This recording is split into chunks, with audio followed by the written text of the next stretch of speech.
कल जो पैराग्राफ हुआ था अंत में, उसको पढ़ के बढ़ेंगे आगे।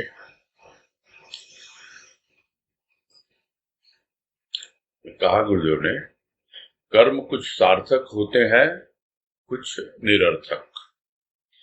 कर्म तो अज्ञानता के परिचायक हैं।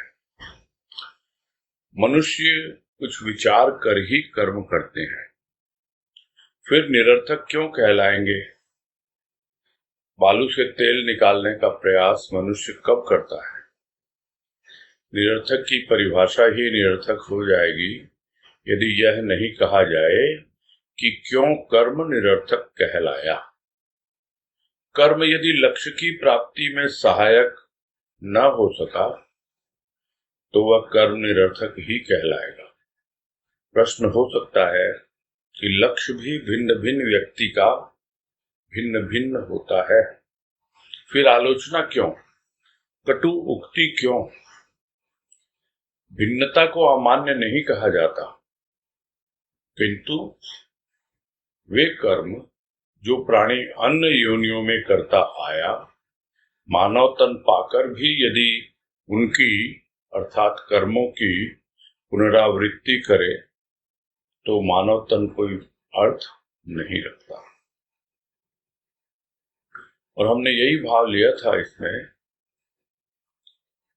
जो गुरुदेव यहाँ जिस बात को समझाने का हमें प्रयास कर रहे हैं कि ज्यादातर कर्म जो हम करते हैं वो कोई विशेष अर्थ नहीं रखते हैं, और उन्हें यदि निरर्थक कर्म कहा जाए तो ही उचित होगा। और वो जो निरर्थक कर्म हैं वो सबके अपने अपने रुचि के अनुसार होते हैं, भिन्न भिन्न होते हैं, क्योंकि उनका लक्ष्य भिन्न भिन्न है। प्रत्येक प्राणी का अपना एक लक्ष्य होता है जीवन में। कोई कुछ चाहता है, कोई कुछ चाहता है। जो हमने प्राणी की प्रेरणा लेख में समझने का प्रयास किया कि यूं तो प्रत्येक प्राणी अपने लक्ष्य की प्राप्ति के लिए कहीं न कहीं से प्रेरणा ग्रहण करता है, किंतु उसकी प्रेरणा का जो उद्गम है वहां तक क्या वो पहुंच पाता है? वही बात है कि भिन्न भिन्न लक्ष्य हैं सबके। कोई पैसा कमाना चाहता है, कोई मान बढ़ाई चाहता है, कोई कुछ चाहता है, कोई कुछ चाहता है। सबके अपने अपने लक्ष्य हैं, किंतु देखना होगा कि उन लक्ष्यों की प्राप्ति से क्या वो अपने कर्तव्य से विमुख तो नहीं हो रहे। और ऐसे में विकारों से वशीभूत प्राणी यही कहता है कि मैं तो अपने कर्तव्य का पालन ही करता हूं।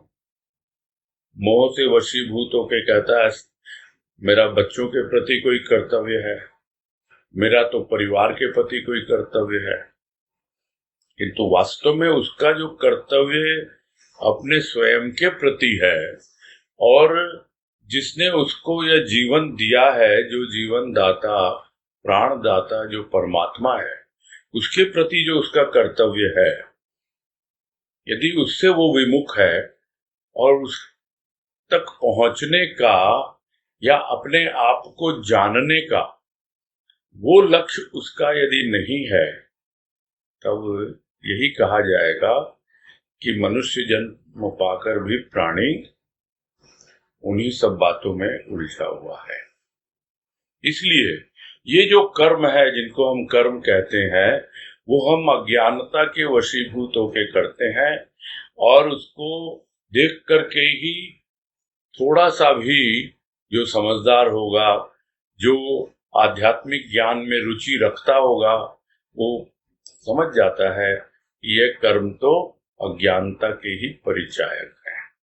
यानी बिना सोचे समझे करे जा रहा है, कुछ न कुछ जीवन बिताए जा रहा है। वास्तव में कुछ विचार करना चाहिए ना कर्म करने के पहले कि मेरा लक्ष्य क्या है, मैं किस दिशा में जा रहा हूं, किस लिए मैं ये सब काम कर रहा हूं। फिर बालू से तेल निकालने का उदाहरण दिया कि जहां से तेल निकलता है तिलहन से, तेल निकलता है सरसों के दाने से, तिल से, मूंगफली से, ये सब हमको पता है। उनको पीसने से तब तेल निकलता है। और कोई बालू को पीसे तो क्या वो निरर्थक कर्म नहीं कहलाएगा? तो इसी तरह है कि जब तक हम निरर्थक शब्द को पूरी तरह समझ नहीं लेते और यह नहीं जान लेते कि कर्म क्यों निरर्थक कहलाया, तब तक हम वास्तव में कर्म का सार ही नहीं समझ पाएंगे। तो संक्षेप में यही है, ऐसे कर्म जो हमारे लक्ष्य की प्राप्ति में सहायक नहीं हो, वो प्रत्येक कर्म निरर्थक ही कहलाते हैं। उसकी दृष्टि में जो ज्ञान प्राप्त करना चाहता है और या जिसे ज्ञान हो चुका है। आगे कह रहे हैं आज कि आहार, निद्रा, भय, मैथुन की विचार माला तो सब योनियों में प्रधान थी। अब तो उस माला को मालिक को अर्पण कर यशगान गाना है। स्वभाव से विवश प्राणी यदि मानव तन पाकर भी उन्हीं बातों का उपासक बना रहा जो अन्य योनियों में प्रधान थी, तो मानव तन की सार्थकता कहाँ रही? उपासना उस देव की जिसने दिया है मानव तन, अन्यथा आवागमन भी बना रहेगा तथा जीवन उन्नत नहीं, भ्रमित अवस्था में ही बीतेगा। और फिर समझा रहे उसी बात को दूसरे ढंग से और दिखा रहे हैं कि हमारा लक्ष्य क्या होना चाहिए। कि आहार, निद्रा, भय, मैथुन ये तो सब योनियों में थे, प्रधान रूप से यही थे। और यदि मनुष्य का जन्म पाकर भी हमारा पूरा जीवन इसी में बीत जाए, क्योंकि एक ऐसी माला है, एक ऐसी श्रृंखला है और उसको पिरोने वाली जो बातें हैं, या यूं कहें कि कौन से सूत्र में वो पिरोया गया है, वो है हमारे संस्कार।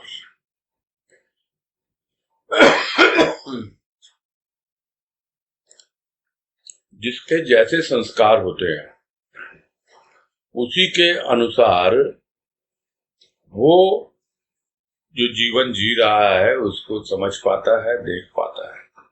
तो जैसा भी जीवन जी रहा हो, और यह जो आहार, निद्रा, भय, मैथुन से परिपूर्ण जीवन है, जो माला के रूप में है और संस्कारों में गुथा हुआ है, उस पूरी की पूरी माला को जब अपने मालिक के यानी प्रभु के अर्पित करेगा, और अर्पित करेगा ही नहीं, यशगान करेगा, यानी उसका यशोगान करना है, उसकी महिमा का गान करना है। यह जो कर्म है, यह कर्म कुछ अलग कर्म है, क्योंकि यह कर्म हमें साधारण कर्मों से यानी आहार, निद्रा, भय, मैथुन से विरत करता है, कुछ अलग राह दिखलाता है, कुछ अलग रूप में हमारे जीवन में आता है, जिसको हम साधारणतया भक्ति कहते हैं। यानी सर्वप्रथम तो हमें एक इष्ट का चुनाव करना होता है, और जो कुछ भी हमें समझ में आता है कि हम ऐसा जीवन जी रहे हैं और हम निरर्थक कर्मों में फंसे हुए हैं, वो सब का सब उसको अर्पित कर देना होता है, और तब जाकर के उसकी महिमा का गान करें। सिर्फ देखा देखी नहीं, क्योंकि हमें अनुभव होगा हमारा जीवन कितना हल्का फुल्का हो गया है, हमारे सर से कितना बोझ उतर गया है, तब हम उसका गुणगान करते हैं।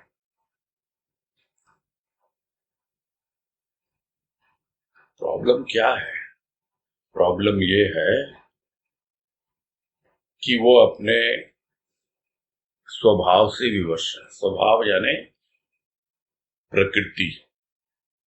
वो प्रकृति कौन सी है? नेचर। इसको नेचर बोलने से हम समझ जाते हैं कि उसका नेचर ही ऐसा है, और उस नेचर को, उस प्रकृति को कौन प्रभावित करता है? उसकी वृत्तियां। और वृत्तियां क्या है? वृत्तियां ही तो चित्त से आती है, जहां हमारे संस्कार दबे हुए हैं। तो इस तरह से ये संस्कार जो है वो हमें विवश करते हैं, और हम मानव का तन पाकर भी उन्हीं सब चीजों में लगे रहते हैं।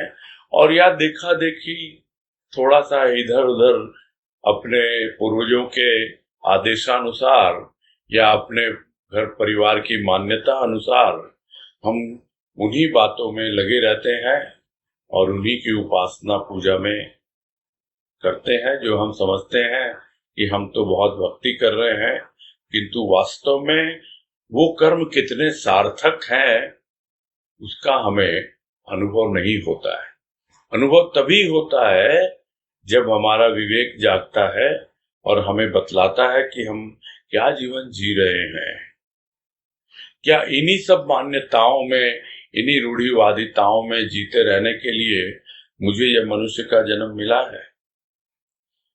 तो कुछ तो जो बातें अन्य योनियों में प्रधान थी वो रहती हैं, कुछ बातें संस्कार के वशीभूत होती हैं जो पूर्व जन्म के हैं, कुछ बातें उन संस्कारों के वशीभूत होती हैं जो इस जन्म के हैं।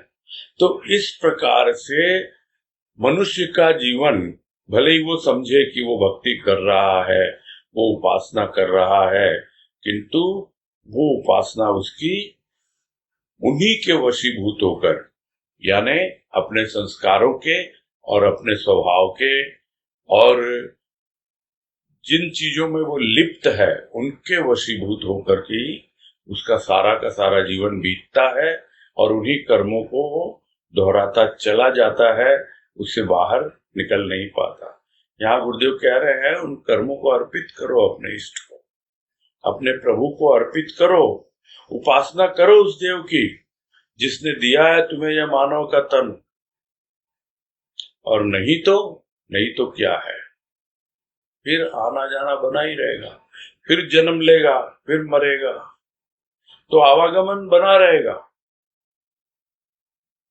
और जो जीवन अभी जी लिया वो तो जी लिया, जो जीवन बाकी है वो जीवन ऊपर नहीं उठेगा, यानी उसमें कोई उन्नति नहीं होगी। हो सकता है हम संभाल लें, थोड़ा समझ लें कि उन्नति तो नहीं हो रही है, लेकिन उसकी अवनति भी नहीं हो रही है, यानी नीचे भी नहीं गिर रहा है, तो भी क्या होगा? क्या हमारा भ्रम दूर हो गया? क्या हम समझ लिए कि हम किसकी उपासना कर रहे हैं, हम किस तरह से जीवन यापन कर रहे हैं, कौन से कर्मों को हम प्रधानता दे रहे हैं? तो ये सब बातें समझ में जब तक नहीं आती तो भ्रमित अवस्था में ही जीवन बीतता चला जाता है। आगे कह रहे हैं, भ्रमित जीवन में शांति दुर्लभ। दुर्लभ मानव जन्म है बहुरी न बारंबार, यह महात्मा कबीर का कथन है। मानव जीवन का मूल्यांकन करना सरल कार्य नहीं, फिर भी मनुष्य व्यर्थ ही समय व्यतीत करता रहा तो दोष किसका? पश्चाताप भी एक ताप है, जलन है, जिससे मनुष्य अवसर खोकर समझता है। अवसर का लाभ सभी व्यक्ति उठा नहीं पाते। कर्म और ज्ञान का अवसान समझना सबका कार्य नहीं। प्रथम तो मनुष्य कर्मों के झंझावात से ही परेशान रहता है। यदि कुछ समय मिला भी तो आलस्य, शिथिलता को अर्पण किया। ऐसा व्यक्ति कर्म के अवसान का मर्म क्यों समझने लगा? और प्रश्न करके इस पैराग्राफ को पूरा किया गया। इसमें कई बातें हैं जो हमें समझने के लिए प्रेरित करती हैं। भले ही हम इसको पढ़ के यह समझें कि हाँ, हमें तो सब समझ में आ गया,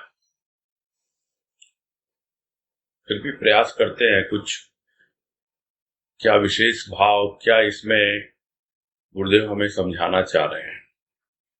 सबसे पहली लाइन में समझा रहे हैं कि यदि आपके जीवन से भ्रम दूर नहीं होता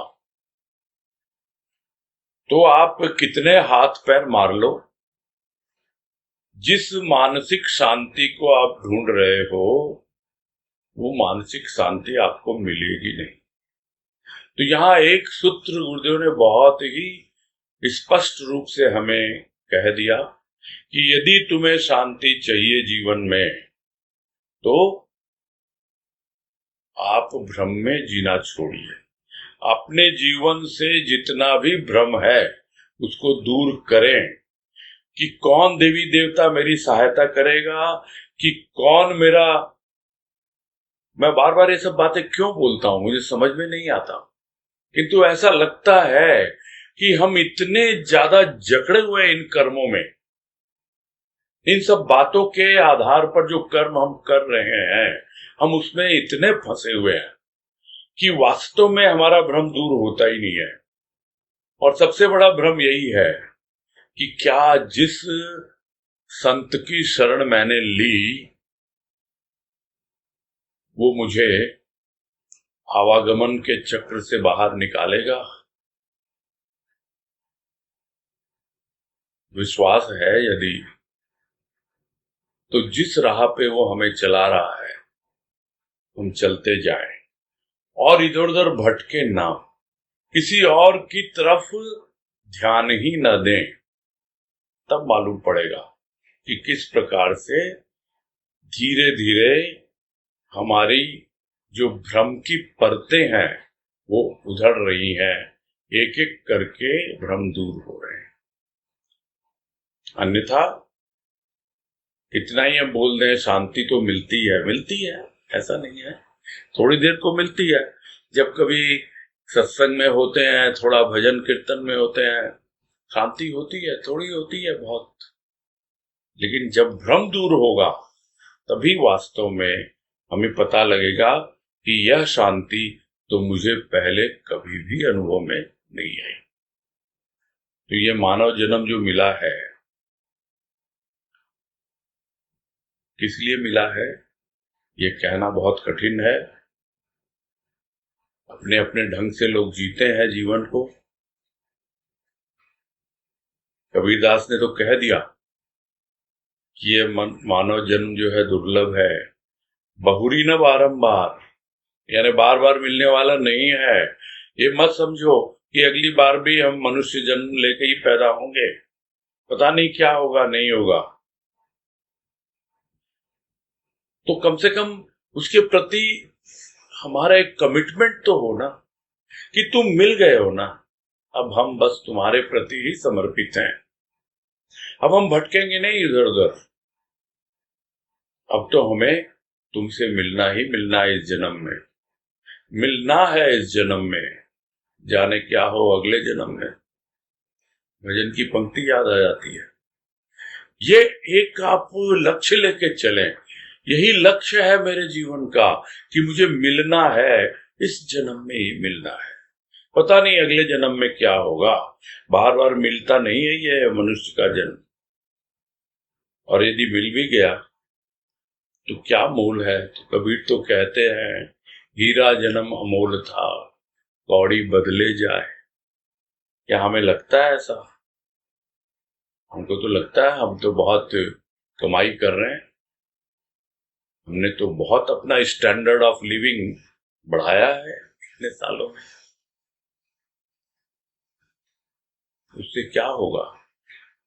लिविंग का स्टैंडर्ड, जीवन जीने का, वो तो भौतिक हुआ।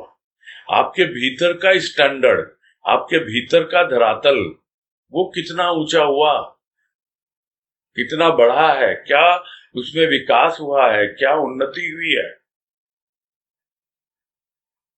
इसलिए गुरुदेव ने पिछले पैराग्राफ की अंतिम लाइन में ही कहा कि आवागमन भी बना रहेगा और जीवन उन्नत नहीं, भ्रमित अवस्था में बीतेगा। कोई उन्नति नहीं है, फिर कोई डेवलपमेंट नहीं है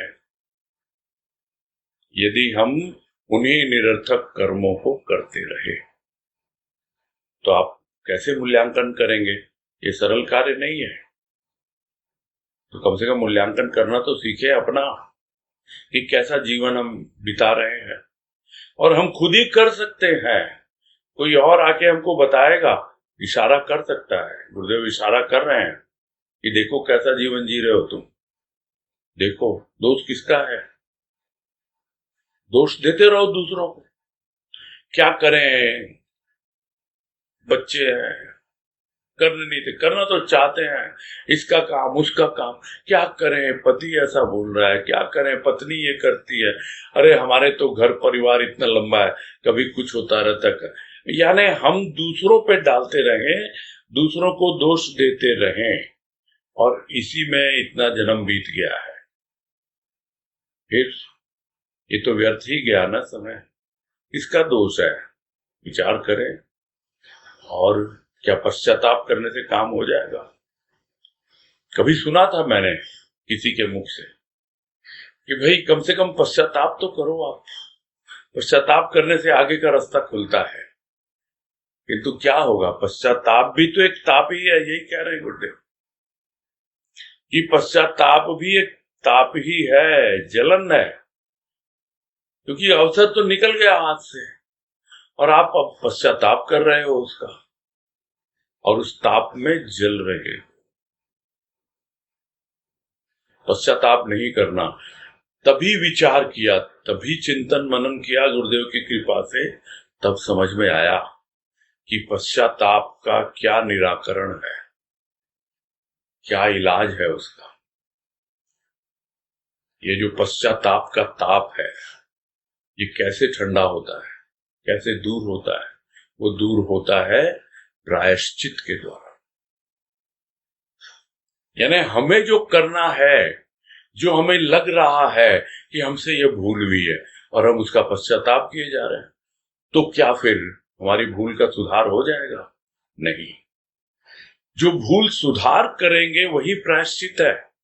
हमने किसी के साथ गलत व्यवहार किया और हमको रियलाइज हो गया, समझ में आ गया कि गलत व्यवहार किया, और हम पश्चाताप किए जा रहे हैं, उससे क्या हासिल होगा?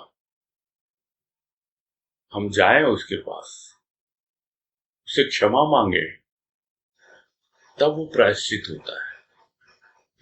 तो इस तरह जो भी हमारी भूलें हैं, जो भी हमारा दोष है, हम उसको समझें, अपना मूल्यांकन करें, और उसके बाद में अपनी भूलों को समझते हुए उसको न दोहराने का संकल्प लें, पश्चाताप न करें, प्रायश्चित करें कि हाँ हो गया, अब प्रभु मुझे क्षमा कर, अब तुमने जो मुझे समझाया है, जो रास्ता दिखाया है, मैं उस पे आगे बढ़ने को तैयार हूं। तब जाकर के हम जो थोड़ा सा बचा हुआ समय है, जो अवसर बचा है अभी भी जीवन का, उसका लाभ उठा पाएंगे। नहीं तो अवसर का लाभ भी सभी व्यक्ति नहीं उठा पाते हैं, और नहीं उठा पाते तो फिर क्या है, कर्म और ज्ञान का अवसान समझने की कोशिश करेंगे। वो कह रहे हैं गुरुदेव यहाँ कि लेख का शीर्षक तो मैंने ले लिया ऐसा, जो शुरू में ही बतलाया, लेकिन कितने लोग समझ पाएंगे इसको? और पुनः रिपीट कर रहे हैं, उसी बात को दोहरा रहे हैं कि अवसर का लाभ यदि सभी व्यक्ति नहीं उठा पाते, और फिर ऐसे लोगों के सामने यदि कर्म और ज्ञान के अवसान की बातें की जाए और उसको समझने समझाने का प्रयास किया जाए, तो क्या ये हर कोई कर पाता है? सबका कार्य नहीं है ये। तो प्रथम तो मनुष्य कर्मों के झंझावात से ही परेशान है। बहुत तरह के कर्म है, झंझावात यानी आंधी तूफान की तरह, एक काम हुआ नहीं, दूसरा दूसरा होगा, और थोड़ा सा समय मिला भी यदि उसे, तो क्या है, अरे थोड़ा आराम कर लें, इतनी सुस्ती आ गई है शरीर में, आलस आ जाता है, शिथिलता हो जाती है, तो फिर इन्हीं सब में तो लगा हुआ है। तो ऐसे व्यक्ति के लिए कर्म के अवसान की बात की जाए तो ऐसा व्यक्ति कर्म का अवसान और उस अवसान का मर्म क्या समझने लगा, कैसे समझेगा वो? तो क्या हम तैयार हैं उसको समझने के लिए? अपने आप पे हम विचार करें। यदि समझने के लिए तैयार है तो गुरुदेव भी समझाने के लिए तैयार हैं कि अवसान होता क्या है और कर्म के अवसान से क्या मतलब है। आगे पैराग्राफ में कह रहे हैं कि अवसान का अर्थ अंत है, यह शब्द कोश बतलाता है। अनंत के राज्य में अंत कैसा? महात्मा कहते हैं हरि अनंत हरि कथा अनंता। यहां हरि की कथा का अवसान नहीं, कर्म के अवसान की वार्ता ही मुख्य है। यदि अंत अनंत में हो तो अवसान स्वतः ही होता है। तो शब्दकोश में यदि अर्थ देखें अवसान का मतलब होगा अंत, यानी अब कर्मों का अंत हो गया। तो क्या कर्मों का अंत हो जाता है? तो अनंत का साम्राज्य है ये। हरि अनंत हरि कथा अनंता, तो अंत कैसे होगा? उसकी कथा ही अंत नहीं होती तो फिर अनंत का राज्य है ये, उसमें अंत की बातें की जा रही हैं। अंत कैसा भाई? ये अंत होता क्या है, यही तो समझना है। तो यहां पर हरि की कथा की बात नहीं हो रही, कथा तो चलती आ रही है और चलती रहेगी। अनंत की कथा है इसलिए वो अनंत है। किंतु कर्म की कथा का अंत हो सकता है। कहां हो सकता है? हरि में हो सकता है। हरि यानी जो परमात्मा, जो असीम है, जो अनंत है, उसमें यदि कर्म को मिला दिया जाए, कर्म को उसमें समा दिया जाए, तब समझ में आता है कि यदि अंत अनंत में हो तो अवसान स्वतः ही होता है। इस लाइन को अंडरलाइन किया हुआ है गुरुदेव ने कि यदि अंत अनंत में हो तो अवसान स्वतः ही होता है। यानी हमारा अब लक्ष्य क्या हो गया? जो भी कर्म हम कर रहे हैं वो हमारे प्रभु को समर्पित है। कैसे भी कर्म हो, कोई बोलेगा हाँ ठीक है हम पूजा कर रहे हैं, आराधना कर रहे हैं, सत्संग कर रहे हैं, यह तो प्रभु को समर्पित है। तो क्या हम बच्चे पाल रहे हैं, यह भी प्रभु को समर्पित है? क्या हम घर का काम कर रहे हैं, यह भी समर्पित है? बिजनेस वाले बोलेंगे हम जो काम धंधा कर रहे हैं, क्या वो भी प्रभु को समर्पित है? सब कुछ प्रभु को समर्पित है। जब तक इस भावना से यदि हम कर्म नहीं करेंगे तो हमारे कर्मों का अंत संभव है ही नहीं। तो यहां यही कह रहे हैं गुरुदेव, यहां जो बातें हो रही हैं, कर्म के अवसान की बातें हो रही हैं, हरि की कथा के अंत की बातें नहीं हो रही हैं। क्योंकि हरि तो अनंत है ही, उसकी कथा भी अनंत है, किंतु कर्म का अवसान हो सकता है, कर्म का अंत हो सकता है यदि हम अनंत में उसे समाहित कर दें, यदि अनंत के साथ जोड़ दें उसको, तो हमें कुछ प्रयास नहीं करना है, स्वतः ही होता है। यानी अपने आप ही उसका अंत होता है। आगे कह रहे हैं कर्म की अभिलाषा कर्म की अपूर्णता की ओर संकेत करती है। अपूर्ण कर्म नवजीवन का कारण बनता है। भिन्न भिन्न धर्मों में मृत्यु के पश्चात की कल्पना भिन्न भिन्न है। स्वर्ग नरक शुभ अशुभ कर्मों का परिणाम होता है। यह अनेक धर्मों की मान्यता है, लेकिन कर्म के अवसान की मान्यता वाले व्यक्ति के लिए स्वर्ग नर्क का प्रलोभन तथा भय विशेष अर्थ नहीं रखता। इसका अर्थ यह नहीं कि कर्म का अवसान मानने वाला व्यक्ति धर्म कर्म को उपेक्षा की दृष्टि से देखता है। इनके मर्म को समझने वाला व्यक्ति निरपेक्ष भाव से कर्म की गति, कर्मों के फल की स्थिति को समझने की चेष्टा करता है। ऐसे व्यक्ति का कर्म के प्रति न अनुराग रहता है न विराग। कर्म होते रहते हैं, जीवन यापन होता रहता है। वह दृष्टा भी नहीं, वह सृष्टा भी नहीं। वह जानता है कि ये कर्म बादलों की तरह आएंगे, कुछ जल बरसाएंगे, कुछ यूं ही विलीन हो जाएंगे। और इसमें कह रहे गुरुदेव, कर्म की अभिलाषा, यानी आपको कर्म करने की यदि इच्छा है अभी भी, तो उसे समझ में आना चाहिए कि अभी आपके लिए कर्म करना बाकी है। यानी अभी भी आप कर्म करके संतुष्ट हुए नहीं है। यह संकेत करती है कर्म की अभिलाषा कि आपके कर्म अभी भी अधूरे हैं, अपूर्ण हैं। और यदि जाते जाते भी आपने सारे काम पूरे नहीं कर लिए जो आपको लगता है मुझे करने हैं, तो फिर ये जो आधे अधूरे कर्म आपके रह गए, वही आपको नया जन्म देने का कारण बन जाते हैं। इसमें तो हम सबको पता है, कोई नई बात नहीं है कि हमने जो चाहा वो हमको मिल गया तो हो गया, लेकिन अगर कुछ अतृप्त रह गई चाह, कुछ कामना, इच्छा, तो स्वाभाविक है उसको पूरा करने के लिए ही फिर से जन्म मिलता है। यह तो भगवान कृष्ण ने भी गीता में स्पष्ट रूप से कहा है कि यही फिर से जन्म लेने का कारण है। तो क्या करना, सारी इच्छाएं पूरी कर लो अभी, और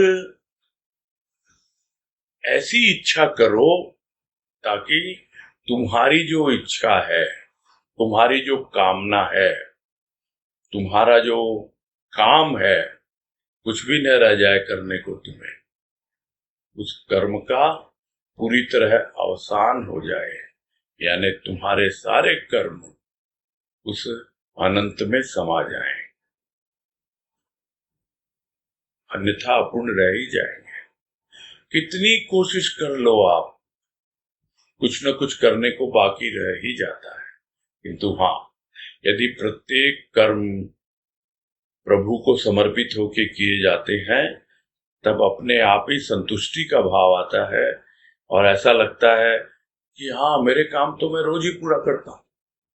और सोते वक्त यह बिल्कुल ध्यान रहता है कि आज का सारा काम मैंने कर लिया, कल होगा तो होगा, कल सुबह आंख खुलेगी तो देखेंगे, किंतु आज मैं संतुष्ट हूं, आज मैं तृप्त होके उसी की गोद में सो रहा हूं।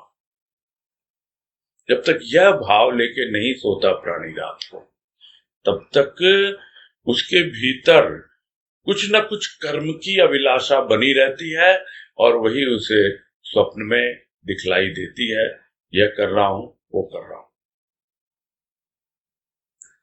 तो यहां तो गुरुदेव अगले दिन की बात नहीं कर रहे, अगले जन्म की बात कर रहे हैं। यदि कुछ रह गया बाकी तुम्हारे जीवन में, तो तुम्हें फिर से जन्म धारण करना पड़ेगा। और मृत्यु के पश्चात फिर से जन्म होगा नहीं होगा, यह भी अनेक धर्मों में अलग अलग सबकी मान्यताएं हैं।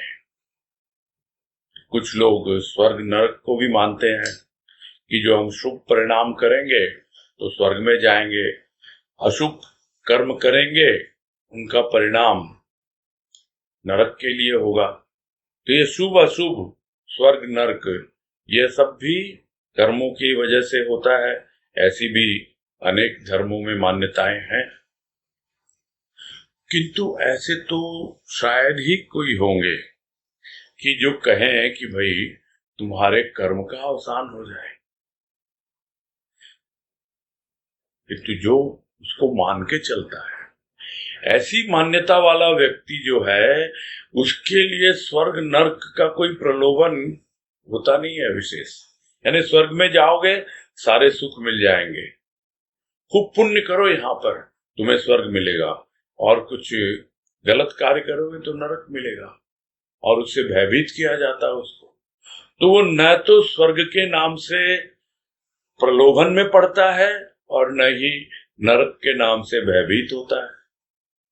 उसके लिए इन सब बातों का कोई विशेष अर्थ नहीं है। वो तो खोज कर रहा है, कोशिश कर रहा है कि किस प्रकार से ये कर्म का अवसान हो जाए और आवागमन से मुझे छुट्टी मिल जाए। तो इन सब बातों का अर्थ यह नहीं है कि जो कर्म का अवसान मान रहा है वो धर्म कर्म की उपेक्षा कर रहा है कि अरे ये तो ऐसे ही है, ऐसे ही बकवास कर रहे हैं, ऐसे ही बोल रहे हैं। नहीं, उपेक्षा की दृष्टि से नहीं देखता। वो तो इनके मर्म को समझने की कोशिश करता है, और इनके मर्म को समझ करके वो निरपेक्ष भाव से अपने कर्मों की गति और तरह तरह से जो भी कर्म उसने अब तक किए हैं या औरों को करते हुए देखता है और उसके क्या फल होते हैं, तो कर्मों की गति और कर्मों का फल उनको समझने की चेष्टा में वो लगा रहता है। यही सोचता है कि कौन सा कर्म करने से क्या फल मिलता है। देखो ये संत महापुरुष हुए, ये ऐसा कर्म करके गए तो उनको आवागमन से छुट्टी मिल गई, मुक्ति मिल गई, तो मैं भी वैसे ही कुछ कर्म करूं तो मुझे भी वही फल मिलेगा। फिर किस तरह के कर्मों को उन्होंने किया और किस ढंग से किया, तो किस तरीके से कर्म किए जाए, यानी कर्म की गति क्या है और उन कर्मों का फल क्या है, इन सबको समझने की वो चेष्टा करता रहता है। तो ऐसे व्यक्ति का कर्म के प्रति न तो अनुराग होता है और न ही विराग होता है, जिसे हम इतना ही समझें कि ये नहीं कि मैं यही कर्म करूंगा और उससे लिप्त रहूंगा। जो बात कल भी हो रही थी कि ठीक है भजन गाने में बहुत अच्छा लगता है, तो यह एक ऐसा कर्म मिल गया जिसमें हम लिप्त हो गए। दूसरे कर्मों से तो हमें छुट्टी मिल जाती है, किंतु यह भी हमें उलझा देता है। जो कर्म का अवसान चाहता है ऐसा व्यक्ति, उसका किसी भी प्रकार के कर्म के प्रति न तो अनुराग रहता है न विराग, क्योंकि उसके सारे के सारे कार्य जो है वो निष्पक्ष भाव से होते हैं, निरपेक्ष होकर के वो कर्म करता है। और करता क्या है, कर्म तो होते रहते हैं, क्योंकि उसने तो अपना जीवन सौंप रखा है प्रभु को। जो भी कर्म होते हैं उसी को समर्पित है, फल की ओर उसका ध्यान नहीं है, तो कर्म होते रहते हैं और जीवन यापन होता रहता है। तो ऐसा व्यक्ति यदि निरपेक्ष होकर के न तो कर्मों के प्रति अनुराग हो और न विराग हो, यानी बिल्कुल तटस्थ होकर निरपेक्ष भाव से कर्म किए जाए, तो समझ जाता है वो कि वो दृष्टा भी नहीं है, सृष्टा भी नहीं है, यानी इन कर्मों को देखने की भी जरूरत नहीं है, अपने आप हो रहे हैं। और न ही इन कर्मों को मैंने पैदा किया है, यानी मैं इन कर्मों का सृष्टा भी नहीं हूं, न तो मैंने कर्मों को बनाया है और न ही मैं कर्मों को देख रहा हूं। कर्म तो अपने आप ही स्वतः ही हो रहे हैं। और वो जानता है कि कर्म आएंगे और जाएंगे बादलों की तरह। जैसे खुले आकाश में बादल आते हैं और जाते हैं, वैसे ही उसका घटाकाश यानी अंतःकरण उसका बिल्कुल स्वच्छ निर्मल आकाश की तरह है। और ये कर्म बादल की तरह आते हैं, चले जाते हैं। हाँ, कुछ ऐसे होते हैं जो घने होते हैं, जल से भरे हुए होते हैं, तो बरस जाते हैं। तो वो अपने ही वजन से ही, जो हम जानते हैं, कौन से बादल बरसते हैं जिनमें अपने वजन को सहने की क्षमता नहीं होती, यानी जल इतना भर जाता है उनमें कि वो बरस जाते हैं। वैसे ही कुछ इतना हो जाता है उसमें कर्मों का बोझ कि वो बरस जाते हैं, अपने आप ही हो जाता है। और कुछ आते हैं और ऐसे ही निकल जाते हैं, उनको करने की जरूरत ही नहीं पड़ती है। विचार आएंगे भी, चले भी जाएंगे। तो यह जो वैचारिक कर्म है, भीतर ही भीतर चलता है विचार, ये करना है, नहीं नहीं, जैसा वो करवाए, मेरा जीवन तो उसको अर्पित है। और कुछ करना है तो चलो करते हैं, करवाने वाला करवा रहा है। तो इस प्रकार से उसका जीवन यापन होता रहता है कि कर्म जो है बादलों की तरह आते हैं, कुछ जल बरसाते हैं और कुछ विलीन हो जाते हैं। क्योंकि वो जानता है आज आए हैं, कल फिर आएंगे, परसों भी आएंगे, आते रहेंगे, जाते रहेंगे, वो अपना काम करते रहेंगे और मैं अपने आप में मगन हूं। बस निरपेक्ष भाव से कर्म की गति को देख रहा हूं, यानी कैसे बादल आ रहे हैं, बरस रहे हैं और जा रहे हैं। और यह जो बादल बरस गए, यानी जो कर्म के फल हुए, अब उसकी क्या स्थिति है उसको समझना है। तो इस तरह वो अपने कर्मों को समझता हुआ आगे बढ़ता चला जाता है। बस यही पूरा करता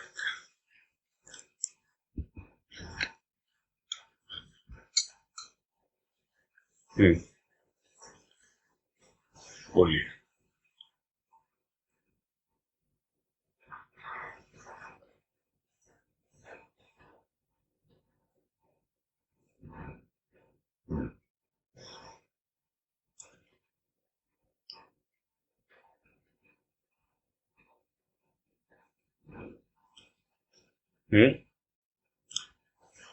हाँ जी, Ajay Bansal, ever ready torch.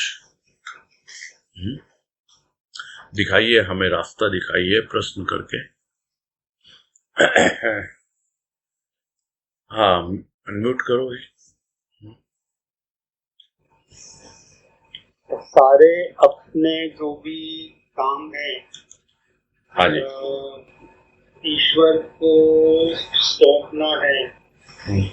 Family का जो भी रिस्पॉन्सिबिलिटीज है, बिजनेस का है, या जो भी हमारा खुद का स्पिरिचुअल प्रोग्रेस है, ये एक्चुअली इसको करे कैसे? लाइक आई डोंट नो, मतलब सुना है कई बार, और लेकिन इसको अमल में किस तरह से शुरू करें या कैसे करें, ये नहीं समझ में आ रहा है।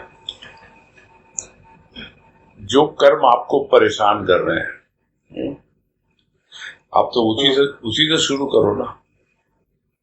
अच्छा। हाँ, जो आपको तकलीफ दे रहे हैं, परेशान कर रहे हैं, उनको संभाल ही नहीं पा रहे हो आप, तो कम से कम उनको तो सौंपे, फिर देखे रिजल्ट, देखे, समझ में आ जाएगा। अच्छा। हाँ, समझ में आ जाएगा कैसे सौंपा जाता है। क्योंकि आप एक बार सौंप दोगे ना उन कर्मों को, तब आपको लगेगा कितने हल्के हो गए आप। मतलब ये सौंपना जो है लिटरली है, बिल्कुल अच्छे से। यह नहीं कि बस बातों बातों में सौंप दिया, नहीं। फिर वो करवाएगा आपसे जो भी करना है, जो आपको डिफिकल्ट लगते हैं ना, मुश्किल लगते हैं, ये कर्म मुझसे नहीं हो पा रहे, वो करवाएगा, वो फिर आपसे कैसे भी करवाएगा यदि आपके लिए करने योग्य होंगे, और नहीं तो आपको उससे बाहर निकाल लेगा कि नहीं ये निरर्थक है, बेकार है, तुम बिना बात के फंसे हुए थे इसमें और सिर पे बोझ लेके घूम रहे थे कि मुझे ये भी करना है, मुझे वो भी करना है। तो शुरुआत तो कैसे भी कर सकते हो मेरे हिसाब से, जो आपको सबसे डिफिकल्ट लगता है वो करो, वो सौंप दो उसको, और सौंप के फिर थोड़ी प्रतीक्षा करो कि उसकी ओर से क्या आपको प्रेरणा मिलती है, क्या इंस्ट्रक्शंस मिलते हैं, अपने आप मालूम पड़ेगा। मेरे समझे तो शुरुआत तो ऐसे ही की जाती है, क्योंकि जो इजी हम तो समझते हैं हम तो कर ही लेंगे उसको है? और अगर उससे यदि वो कर भी देता है उन सब कार्य को, तो हमको लगेगा इसमें तो क्या था, ये तो मैं भी कर सकता था। तो उसको वो सौंपो ना जो आपको लगता है कि नहीं ये मेरे लिए तो बहुत मुश्किल कार्य है, वो सौंपो, तब देखो क्या करता है। ठीक है, ठीक है भैया। हाँ प्रणाम। हाँ, हरिओम। हाँ, नेक्स्ट अजय झुंझुनवाला।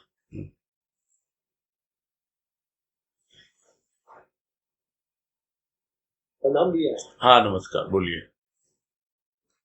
आज का जो लास्ट पैरा था उसका लास्ट दो लाइन जो है कि वह जानता है कि ये कर्म बादलों की तरह आएंगे, कुछ जल बरसाएंगे, कुछ यूं ही विलीन हो जाएंगे। तो इस कुछ जल बरसाएंगे का जो कर्म से क्या मतलब है? इससे यानी वो जो पहले बताया ना गुरुदेव ने, इससे ऊपर 2-3 लाइन ऊपर कि मर्म को समझने वाला व्यक्ति निरपेक्ष भाव से कर्म की गति, कर्मों के फल की स्थिति को समझने की चेष्टा करता है।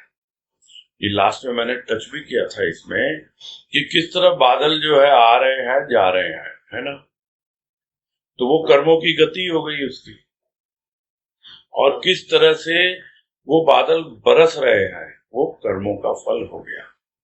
तो वो दोनों वो निरपेक्ष भाव फल है ना, बरस रहा है ना बादल, फल हो गया। हाँ जी, कुछ फल देंगे कुछ फल नहीं देंगे, ऐसे ही निकल जाएंगे बस। हाँ हाँ ठीक है। हाँ हाँ, हरिओम। राशि अग्रवाल।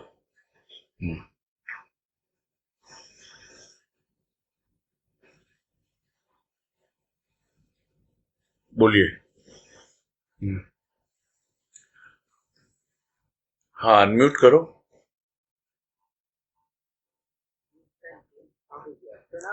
एक बोल रहा हूँ दिल्ली से। हाँ बोलिए। भैया ये भी समझ में आ रहा है कि जैसे जब ये चैप्टर शुरू हुआ कि सबसे पहले कि कर्म जो विश्व है इसकी संरचना भी कर्म स्वरूप हुई है, मतलब कर्म तो होते रहेंगे। हाँ। फिर दूसरा ये समझ में आया कि कर्म का अवसान ये है कि हम प्रभु समर्पित कर दें, इष्ट को, परमात्मा को समर्पित कर दें, तो यही कर्म का अवसान है। फिर भी अभी जो प्रश्न चल रहे उसी में पूछना चाह रहा हूँ कि जैसे हम सब लोग व्यापार आदि में बहुत लगे रहते हैं, उस समय किस तरीके से अपनी मनस्थिति होनी चाहिए जो हम इन सब कर्मों को प्रभु को समर्पित कर सके और कर्मों का अवसान हो सके? थोड़ा उस पर प्रकाश और डालें। मनस्थिति कैसी हो जब हम डे टू डे में अपने व्यापार आदि के कर्म करें? नहीं, उसका तो बहुत सिंपल तरीका है, एकदम सिंपल तरीका है। जब आपको पता है कि ये कार्य मेरे प्रभु को समर्पित है और प्रभु का दिया हुआ ही ये कार्य है, तो ऑब्वियसली आप उसको बिल्कुल मनोयोग से करेंगे, पूरा इंटरेस्ट लेके करेंगे, और पूरे क्या कहें उसको भावपूर्ण ढंग से करेंगे, इन्वॉल्व होके करेंगे तो आप उसमें डूबे रहेंगे। और जैसे ही वो काम आपको जितना करना है किया, उस वक्त आपके भीतर बिल्कुल भी कर्तापन का भाव ही नहीं होगा, आपके भीतर में बिल्कुल भी लाभ हानि का विचार ही नहीं होगा। जो करना है कैलकुलेशन पहले कर लिया, उसके बाद काम में लग गए।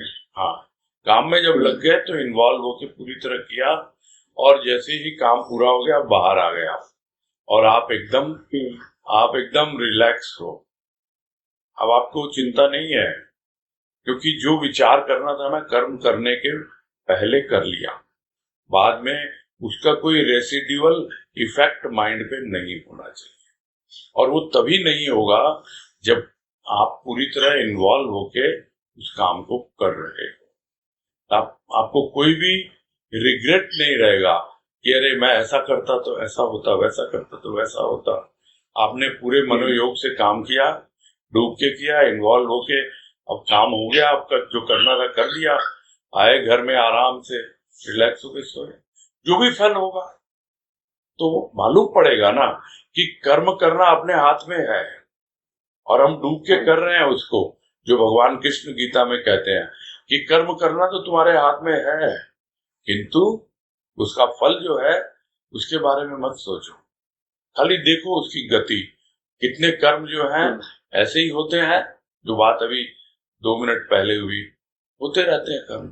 कुछ फल देके जाते हैं, कुछ नहीं भी देके जाते हैं। कुछ बादल हैं जो बरसते हैं और कुछ नहीं बरस के ऐसे भी निकल जाते हैं। तो ऐसे ही जीवन चलता है।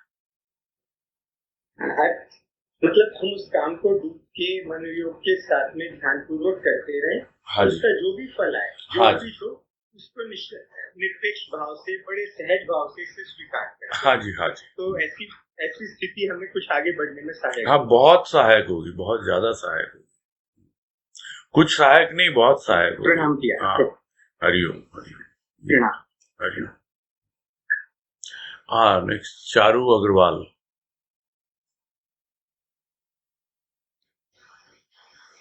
भैया नमस्कार। हाँ नमस्कार। यहाँ पे ये जो ये है ना, जीवन में भ्रमित जीवन में शांति दुर्लभ, उसमें नीचे 4th लाइन है कि पश्चाताप भी एक ताप है, जलन है, जिससे मनुष्य अवसर खोकर समझता है।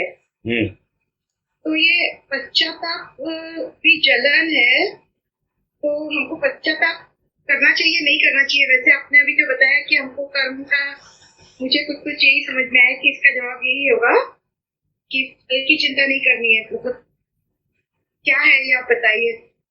नहीं, जब इस पे बात आई थी तो यही हुआ था ना कि हमसे कुछ ऐसा काम हो गया और फिर हमको गलती समझ में आ गई और अब हम पश्चाताप कर रहे हैं।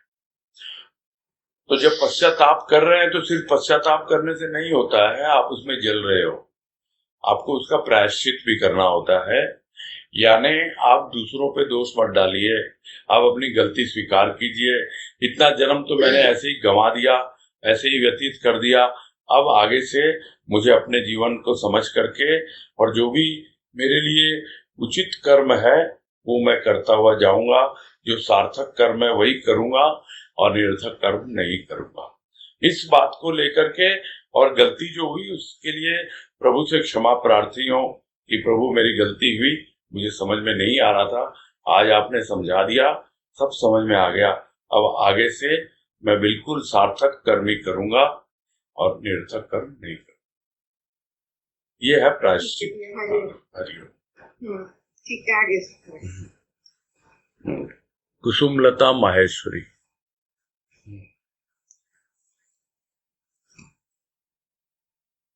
हेलो। हाँ बोलिए। हाँ भैया, हरिओम। हरिओम, प्रणाम। जय गुरुदेव। नहीं आप दीजिए परिचय। मिले थे। हेलो, आप मिले होंगे, मतलब पूरा। कहाँ रहते हैं आप? कानपुर रहते हैं? नहीं, हम रहते तो हैदराबाद है। कानपुर में अनसुईया बाई के घर मिले थे। हैदराबाद नहीं, वो मैं समझ गया, हैदराबाद में जो महेश्वरी है वही है ना आप? हैं? हाँ भैया, ये कहना चाह रही हूँ, ये चैप्टर मुझको इतना पसंद है।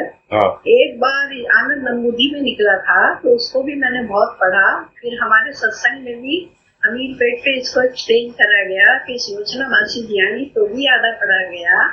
मुझे गुरु की कृपा हुई कि चैप्टर आज फिर से मिला, इतना पसंद है। मुझे लगता है कर्म ज्ञान का अवसान के विषय में मैं ये सोचती हूँ कि कुछ लाइनें याद करनी पड़ती, मुझको ज्यादा याद नहीं रहता, लेकिन भाव तो बहुत अच्छा मिल गया। मैं सोचती कि इन 2-4 लाइनों का रोज में पाठ करना खाने तो मुझको याद आ जाए, याद हो जाए एकदम। बहुत कर्म ज्ञान का अवसान, कैसे कि कर्म से हमें कैसे फुर्सत मिले कि हम अपने मालिक को ये सब आहार निद्रा भय मैथुन सब अर्पण कर दे।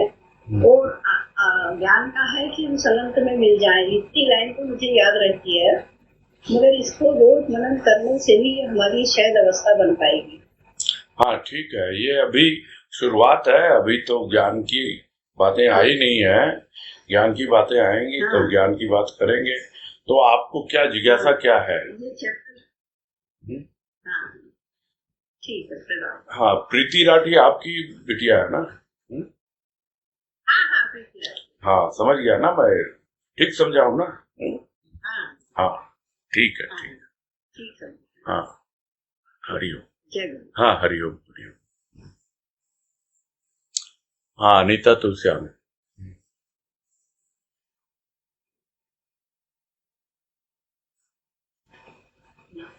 हाँ नमस्कार, बोलिए। ये जो बात आई कि वह दृष्टा भी नहीं वह सृष्टा भी, तो जो भी कर्म हो रहे हैं अगर वो अवसान के हिसाब से भी देखते हैं निरपेक्ष भाव से, तो भी देखिएगा तो सही है, ठीक है वो नए कर्मों को बनाएगा नहीं, जो मुख्य वो करता जाएगा, लेकिन दृष्टा तो हमेशा रहेगा ना। देखिएगा तो कैसे कर्म होते हैं, क्या करते हैं, कैसे कर पा रहे हैं, कैसे समर्पित है, जो भी जैसे भी है, तो वो तो दृष्टा वाली बात समझ में नहीं आ रही। शिष्टा तो ठीक है। देखो इसके पहले गुरुदेव ने एक लाइन लिखी है, उससे सब बातें समझ में आ जाती हैं कि इनके मर्म को समझने वाला व्यक्ति निरपेक्ष भाव से कर्म की गति, कर्मों के फल की स्थिति को समझने की चेष्टा करता है। अब वो समझने की चेष्टा कर रहा है, अब वो समझने के लिए इतनी बात ही है कि बस जो कर्म हो रहे हैं उनके प्रति न अनुराग है न विराग है, बिल्कुल निरपेक्ष भाव से वो कर्म होते रहते हैं। देखना है, देखता हूं मैं इसका क्या होता है, मैं ये कर्म कर रहा हूं, मैं कर्म करते हुए अपने आप को देख रहा हूं। मैं अगर अपने आप को देखूंगा कर्म करते हुए तो मैं उस कर्म में इन्वॉल्व कैसे होऊंगा, डूबूंगा कैसे?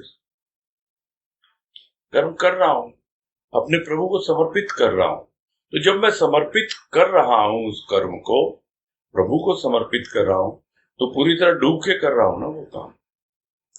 उस वक्त कहाँ है मेरा दृष्टा? मेरा दृष्टा तो उसी करने में लगा हुआ है, यानी जो कर्म हो रहा है उसी में समाहित हो गया वो, तो वहां दृष्टा है नहीं। यानी देखते नहीं है हम उस वक्त हम लीन हो जाते हैं उसमें। अगर लीन हो जाते हैं तो फिर देखने वाला कहाँ है? सृष्टा तो है ही नहीं, दृष्टा भी नहीं है। तो इसीलिए कह रहे हैं यहां पर कि वह दृष्टा भी नहीं, सृष्टा भी नहीं। जो भी कर्म उसके हो रहे हैं वो अपने प्रभु को समर्पित कर रहा है, और उसके सारे कर्म जो हैं उसका अंत अनंत में हो रहा है, यानी विलीन हो रहे हैं उसमें। मुझे तो यही समझ में आ रहा है। ठीक है, बस थोड़ा सा फिर भी वो हो रहा है कि लीन होके वो कर रहे हैं, इन्वॉल्व होके कर रहा है, लेकिन फिर भी देख तो रहा है इन्वॉल्व होकर। मैं पूरी तरह से आपको मालूम ही नहीं पड़ता है, आप कर चुके होते हो। हम लोग का सबका एक गृहिणी का अनुभव बहुत सहज से, कुछ एक सब्जी बना रही है, छोंक दिया, उसमें क्या क्या मसाला, कैसे क्या क्या हिसाब किताब लगाना पड़ता है, उसको क्या करना पड़ता है, और इतना इन्वॉल्व होके वो डूब करके उसको कर रही है, और पूरा तैयार हो गया उसका, और तैयार होके वो कार्य पूरा हो गया, तब उसको पता लगता है कि कहाँ गया वो समय। अरे इसमें 20 मिनट लग गया इतने में, तो बाद में घड़ी देखती है तब मालूम पड़ता है। उस वक्त क्या देख रही थी वो? कर रही थी वो तो, उस वक्त देख नहीं रही थी, कुछ भी नहीं देख रही थी, वो कर रही थी, वो कर्म में पूरी तरह लीन थी। भाई मुझे तो ऐसा ही कुछ समझ में आ रहा है कि दर्शना नहीं होता वो क्या चुपचाप खड़े होकर देखता रहेगा क्या, या फिर अपने आप को करते हुए देखेगा? करते हुए देखेगा तो उस कर्म को वो एंजॉय नहीं कर पाएगा।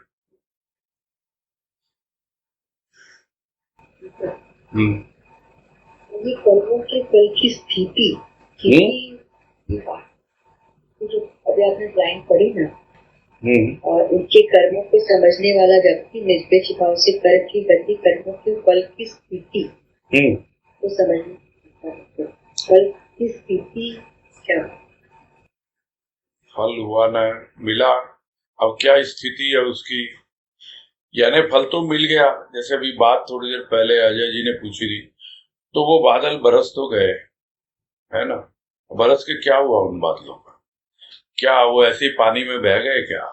मिट्टी में गिरे, अंदर सूखा उसको, और या फिर वो पत्थर सी जमीन में गिरे, वो पानी उसका जमीन पे गिरा, जल पे, और ऐसे ही बह गया। वो क्या स्थिति बनी उसकी, जो फल मिला उसकी क्या स्थिति बनी?